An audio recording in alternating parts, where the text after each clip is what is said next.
everybody, and welcome back to Unwind with me, Julianne. It has been a really long time since I've uploaded the last and the second video podcast, and during that time I was traveling in Canada, visiting family. My brother got married, and then I went on a road trip to Vancouver Island with my family, or with my parents and my husband. And then we got back to Germany, and like the day after we got back, I was already working, and then on top of that, I had just started working full-time instead of part-time, so it was like a lot at once.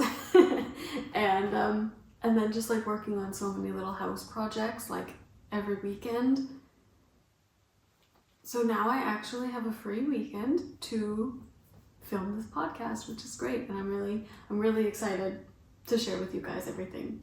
So thank you for returning to the third video podcast, and grab a drink. I just have some water here because I'm actually quite warm, even though it's a very gloomy day.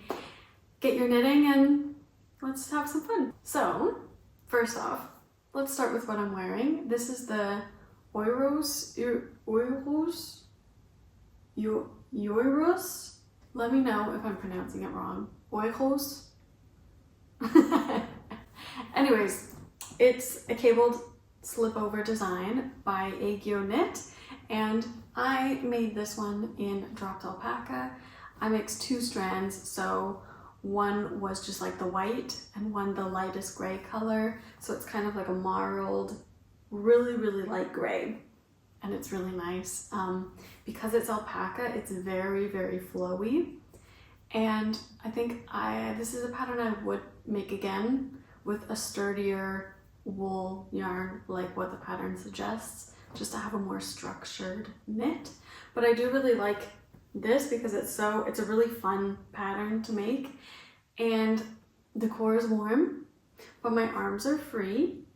And I've recently discovered that a lot of my jackets have really tight arms, and I can't wear like a big chunky sweater under, for example, my rain jacket. My rain jacket, I can like hardly get it over my hand as it is. I don't know why it's so tight, but then it's kind of perfect to have some slipovers for jackets, or to wear under jackets like that. It's just a lot more comfortable then. I do want to get like a bigger rain jacket though, so I can actually wear my big chunky knits this winter. I believe I made this 2 years ago. It's the first and the only pattern that I've made from AEGYOKNIT, but I know there's like a lot of controversy, or there was last year, about her.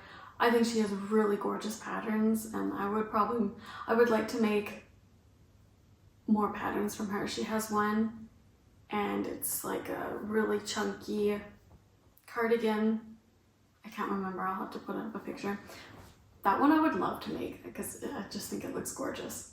Very interesting construction for her garments. It's been a long time. I do have some finished objects, of course. I did finish my Dagmar zipper sweater, and she's gorgeous. We love her.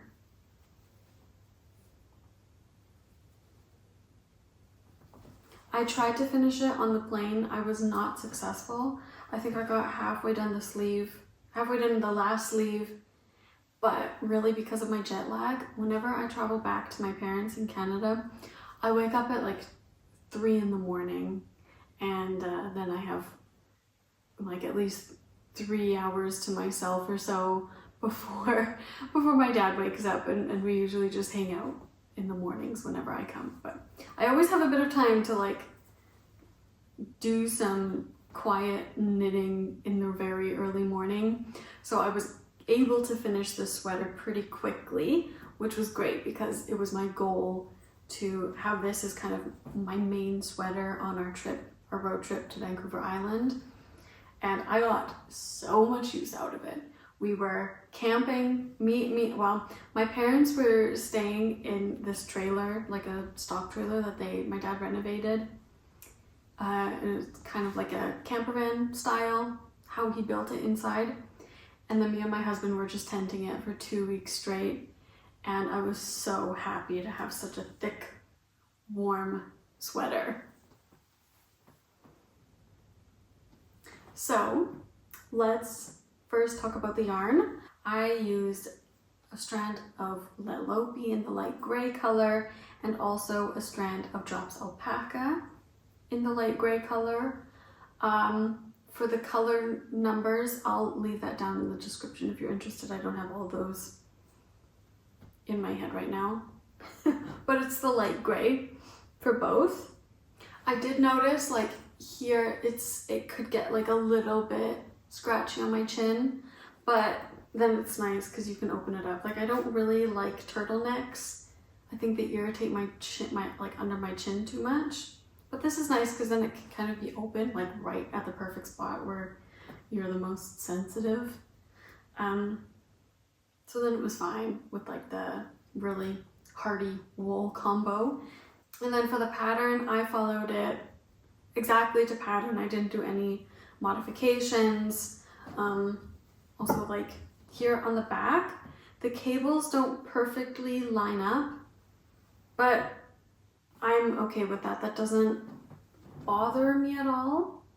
I think I've seen some people kind of alternate the pattern a little bit with the cabling so that it lines up better, but I think because it has the shoulder shaping here and there's kind of like a line between the two cables, it doesn't bother me whatsoever. And I love the honeycomb.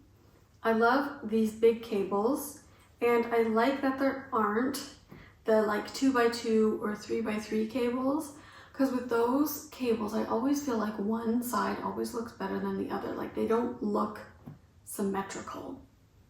And one of the things I love about this pattern is that you don't have any of those cables. It's all just, well, I guess technically the honeycomb is a 2x2, but no twists, which I really like. And now I'm just kind of waiting for Germany to also get cold enough to wear this outside, although it is November now, the very start of November, and I think as soon as we got to November 1st, then it was getting a little frosty in the mornings. So I think I could probably handle wearing this outside now. Anyways, so that's my first finished object, a big one, and I'm very happy about it. I'm also trying not to move as much in this chair. Someone commented that it was a little squeaky in my last video, and listening back, it was totally squeaky, and I'm trying not to move, and I tried to fix the problem, but we'll see. Let me know if it's better, if it's really bothering you guys. I'll have to pick a new chair. So, my last whip that I had in the summer was the Season Socks by Summerly Knits, and I finished both of them for my husband. He has been wearing these quite a bit actually, and the yarn is really holding up. Like it's hardly pilling at all. You can kind of see here. So this yarn is really, really sturdy. This is, okay, so this is knit with Hillesvåg, Fjære, Sockenwolle. I think it's Norwegian, I believe. I really love this wool. I really love Hillesvåg. I've made another Christmas jumper with it last year. It was a dream to work with, wonderful for color work, and I definitely want to get some more of it sometime. But it's this beautiful green color, and he really loves them, but they grew so much. They look like Christmas stockings, like they could be Christmas stockings.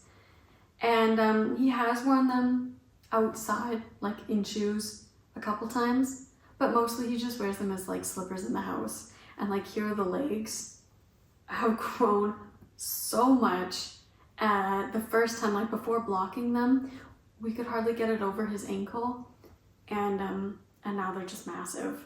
So lessons learned. I am still a relatively beginner sock knitter.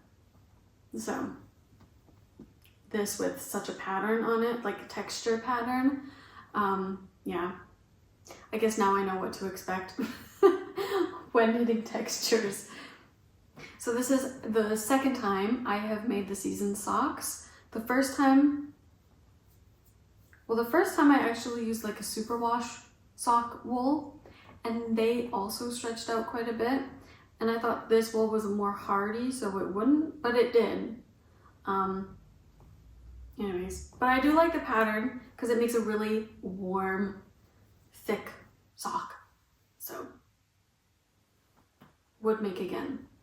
Okay, other finished objects. I did finish a pair of penny gloves for my sister. I will have to get her to send a picture of them, but I made them in Fonty Moustache wool, which was a really nice blend of mohair and wool and silk, I believe.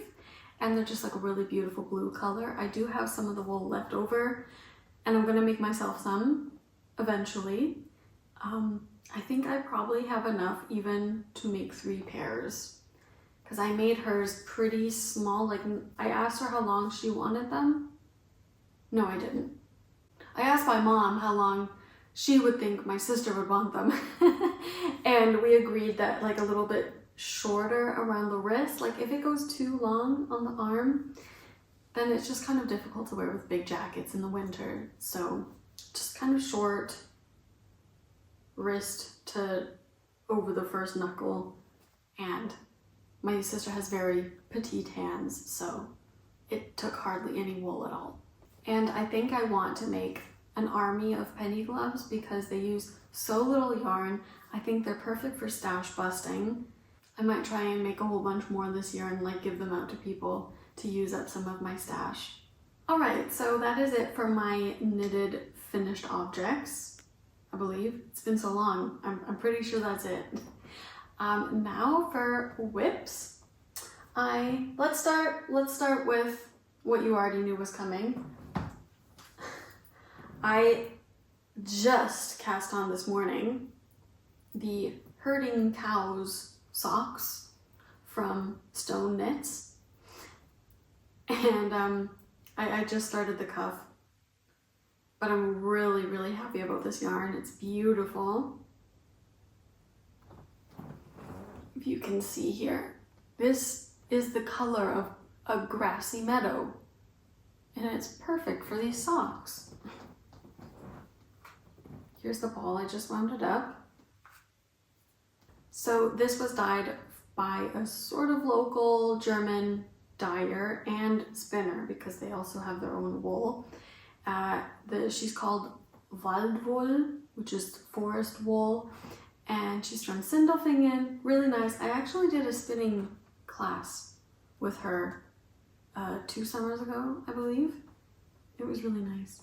And this wool is very soft, actually, surprisingly soft. It is not superwash. Actually, let me get the tag. Okay, so it's 75% Schurwolle, which is just normal, like non-superwash wool, 25% polyamide, hand colored. There's no color name on it or anything. You would just have to go on her website and see what she has in stocks. It's a pretty small business, and most of the things that she was selling was like very natural, just like the natural colors, sheep colored wool. But I really love this green. I'm a sucker for a slight variegation, like a low contrast variegated yarn is gorgeous, and I really love this. So yeah, I did just cast this on in a bit of a cast on fever because I'm very close to finishing another project, which I will show you, which also involves my acquisitions for this video. So first, a bit of backstory. In my last video, I was asking for recommendations on different types of wool to look for on Vancouver Island or just in general in BC. And in Victoria, I went to a few different yarn stores, and there were some where it was dyed in BC, but most of them were actually from Alberta. And I'm from Alberta, so in the end, I did end up just getting some Alberta ones. Somebody left a comment about this alpaca, this lady who sells alpaca wool, and it's like an alpaca sanctuary, but she didn't have a storefront. It was just online, and I couldn't find any yarn stores that carried her supply. So unfortunately, I couldn't get any of that, which was kind of sad. I was looking forward to it. But I did get some really lovely Alberta yarn.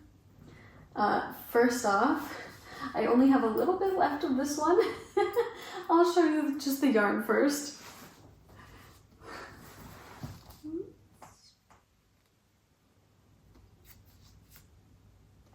So I'm just going to take the tag out of here. So this one is from Gathering Yarn, and this is called The Farmer, like the mix, and it's 60% fine Highland wool, 20% fine alpaca, and 20% nylon, 6-ply sock yarn, and for 100 grams it was 265 meters. So I don't really know what the 6-ply, 4-ply, I don't really know what that means. I think it's like how many strands are wove together. So maybe because it's 6, it means that it's thicker. Because for only it's under 300 meters for 100 gram hank. That's pretty chunky for sock yarn. Anyways, we're figuring this out together. But I really liked that it was soft with the alpaca, and it was also an Albertan yarn. This yarn was milled in Peru, but it's dyed in Alberta. Here's the tag. Got like a cute little tractor on it. And the color is Mixed Berries. And I am almost done knitting the Poet Scarf with it by Sari Nordlund. So it is not blocked, obviously, but I'm in love with it. I just have a little bit more to go, like one more repeat with the decreases, and then it's going to be done. And you can see here the Poet pattern from Sari Nordlund. It's really nice. I really like this pattern, and just really fun to knit some lace. And I think with the purple, it just looks really good. Very, very nice combination, I think. So I've talked about the yarn quite a bit now.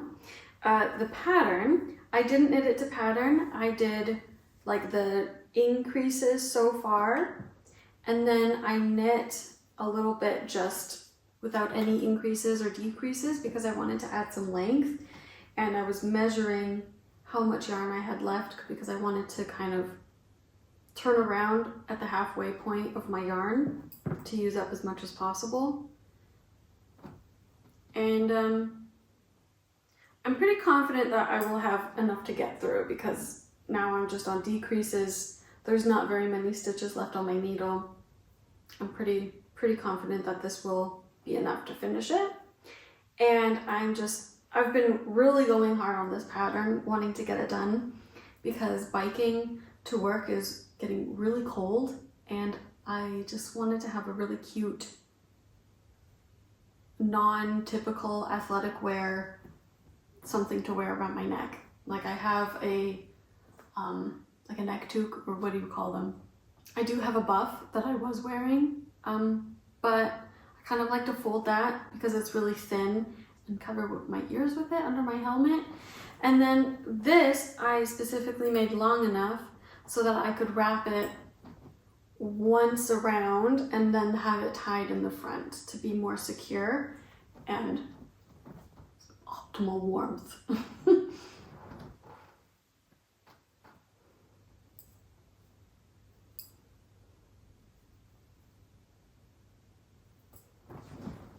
So I'm probably going to be finishing this evening, and then I'll have it blocked, and hopefully I can wear it biking on Monday. And I am a physiotherapist, so I can't really wear any knitwear when I'm working. Like, I'm usually just wearing some, like, honestly, I usually just wear hiking pants or like yoga pants. And then we have our own t-shirts, like from the praxis that we wear with our names on them. So I can't really wear any of my knitwear. And so I think this is like a little win that I get. Like, I can actually wear something that I've knitted to work and back, and it keeps me warm, and it's very functional, but it's also something beautiful that I made myself, and that makes me happy. So very excited for this to be done. Oh, also the yarn I bought at the Beehive Yarn Shop in Victoria. That was a really nice shop. They had a lot of European yarn. They had a little section of yarn that they dyed, like from their shop. It was the shop brand, but I was just so drawn to this purple that I had to get this one, even though it wasn't from BC. But there was another Danish yarn that they had there that I looked up, and it was so beautiful, like a really nice green color. And I need to maybe check on their website, because when I was in the store, I got my husband to look it up if we could get it here in Germany, and it was like really, really affordable to get here in Europe compared to in Canada. And it was just like seeing it in person and feeling it, it was so nice. So we'll see. I would really love to have a really light green sweater sometime, but I'm getting ahead of myself. My next work in progress and acquisition is also wool. This wool is actually from Alberta, and I'll talk about the yarn first. This is, oh wait, what is the actual brand? Oh yeah, okay. So the yarn brand is Custom Woolen Mills, made in Canada, and I think the yarn is Mole Spinner Yarns, I believe. Here's the tag with a little donkey on it. And this is actually spun in Carstairs, Alberta, which is really close to Calgary. And I bought it at Stash in Inglewood in Calgary. And they were super helpful. So I ended up getting the lighter yarn weight because they said this color has just been so popular. They didn't have any of the thicker yarn with the dark chocolate brown color. So I had to get double the amount, and I'm holding it together. But like, really, that's fine, because this is, well, it's super fine one ply. It's almost 400 meters.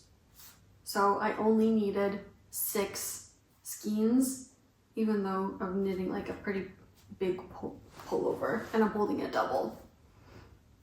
And also, I think this is cute. They have the sheep shade, and it's the number of the sheep.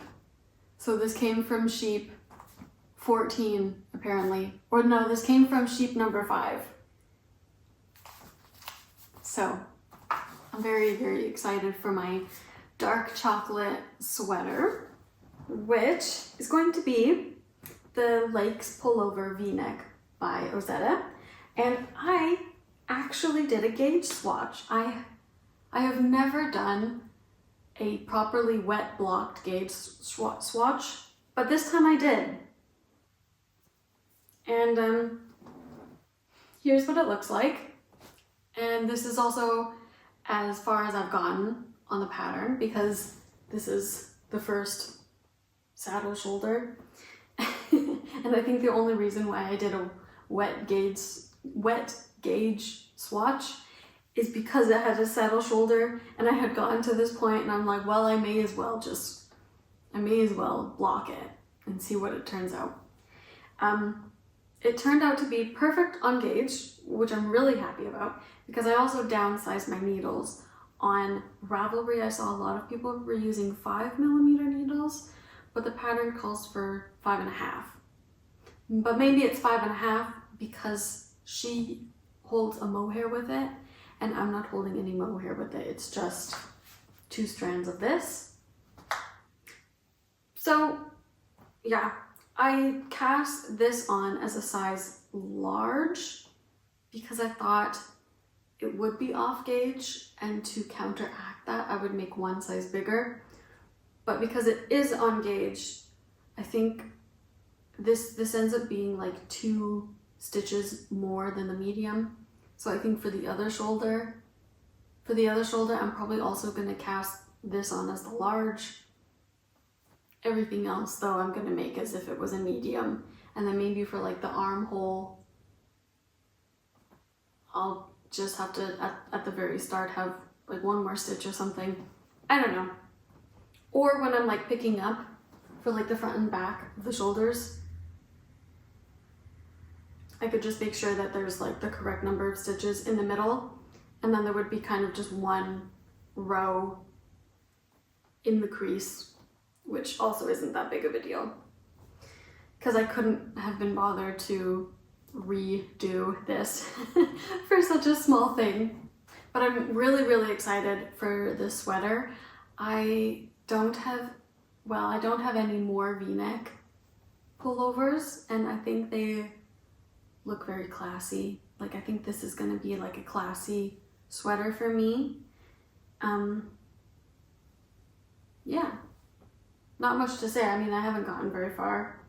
But the wool is surprisingly soft after blocking. Like, it's not so hardy. Like, it's definitely not nearly as hardy as the Lettlopi, or like scratchy. I mean, I'm hoping this doesn't pill, but it should be fine. I think it'll be fine. So that's that for my whips and acquisitions together in one. I am considering what to knit next. I mean, I'm gonna be finished my scarf really quickly. My socks are gonna be more of a side project, and then I have my sweater.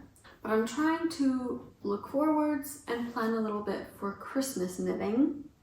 It's now, well, today is the 8th of November, so I have about a month and a half before I kind of need knitted things, if I want knitted things or sewn things for Christmas. And one thing I'm kind of debating between is my stockings, because me and my husband, we don't have any stockings. We haven't bought any because I've always wanted to make some, but I can't decide if I want to knit them or sew them. I really, really like the felted stockings that PetitKnit has. I think they look really nice. I gotta look in my stash though and see if I have any yarn that can felt, and if I do, if I have enough. If you guys have any tips on what yarn can be felted, or like how to know if a yarn can be felted, then let me know, because I do have quite a bit of yarn in stash and it would be really nice to use it up. But another thing I do want to sew for Christmas is a tree skirt. And I think because I'll have a sewn tree skirt, maybe it'll be fine to have some knitted stockings. I don't know. We'll see if I have time, because they're felted, and so I would have to sew some really big stockings for them to shrink down.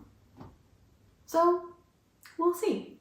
That's it for the knitting portion of this channel. I do have some finished sewing objects, so if you're interested, then stay around. If not, then thank you for coming back to my 3rd video podcast, and I'll see you in the next one. Now, let me show you my sort of fail of finished sewing object. All right, so shortly before going on holidays, I finished the Cedar pants by Leila.makes. And I got the button in. I have a zipper in. First time sewing in a zipper. First time making a buttonhole. first time ever making pants. And I guess I've learned from that because they are way off size. These were intended for me. And you can see that I really had to make the band tight on this because they were huge, like way too big. I couldn't even keep them on my body. They would just fall off. And so I thought, well, I'll just let my husband have them. But they were even too big for my husband. And this was the band that I had to put in to fit him. But even then, they were huge on him, and I don't think he really likes them. He's kind of more traditional with his fashion, doesn't really like to take big risks, doesn't really dress trendy at all. And he looked like a very trendy person wearing these, and he didn't like it. They were a great pattern. I think I just had some issues. I probably just had some issues with the printing. I think my printing was maybe a little off. Like, we were trying so hard to get the little 10 by 10 centimeter square right. In the end, I don't think we got it right. And then also, my sewing machine is like an antique. It's so old, and it doesn't really have any of the, like, I remember on my mom's sewing machine, on the bottom, like below the foot, it has like the measurements, like 1 centimeter, 3/4 centimeters or whatever. And so I was just kind of guessing like a centimeter and a half, whatever the pattern was saying. And I was probably also doing that not big enough, like not big enough of an inseam. So in total, they're just huge. And I'm really proud of them, but I also think I'm gonna have to totally take them apart and redo them and just like cut the legs smaller. I think I'm gonna leave all of the pockets. Like, look, I gotta show you. The pocket here, there's a pocket here in the back. There's like the leg pockets.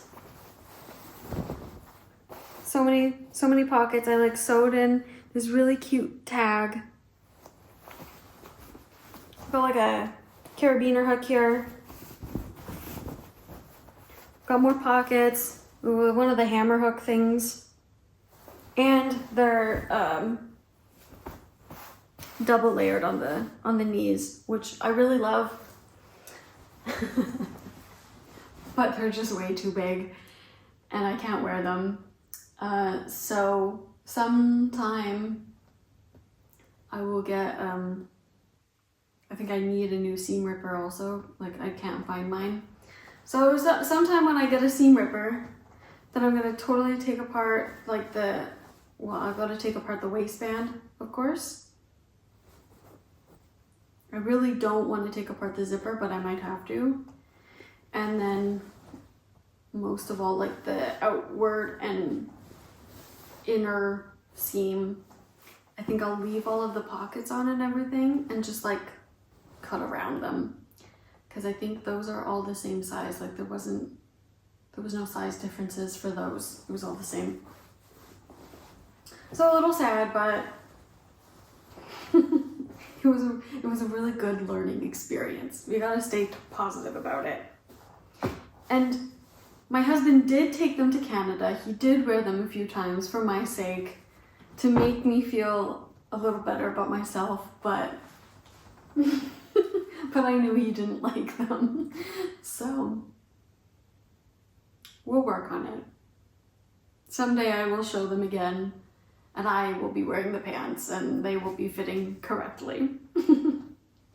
Although the pattern itself I do really like, and I would like to make myself a pair. I mean, I'm gonna mend these, but I think eventually, maybe in the summer, would like to make another pair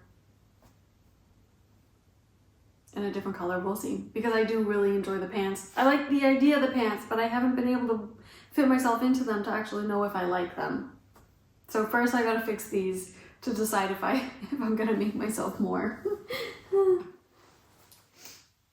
So that's all I have for today. I don't have any other acquisitions for sewing things. So if you've made it this far, thank you so much for watching. Now that I'm back from holidays and I'm used to working full time, I'm in the rhythm of it now. I'll be able to upload videos more frequently. I'll try in maybe 3 weeks time or so to have another video for you guys, because I really enjoy making these podcasts. I do have some experience with YouTube. Like, I've had a different YouTube channel for like 5 years now, and for the last 2 years I've hardly uploaded anything because I just don't really like what I'm talking about anymore, and I just wanted to start fresh and talk about something that I really love. And I really love knitting, and I like talking about it and sharing it with you guys, so automatically I just love this YouTube channel so much more. Yeah, and I'm motivated to continue it. So thank you so much for your support, and I'll see you in the next one. Bye!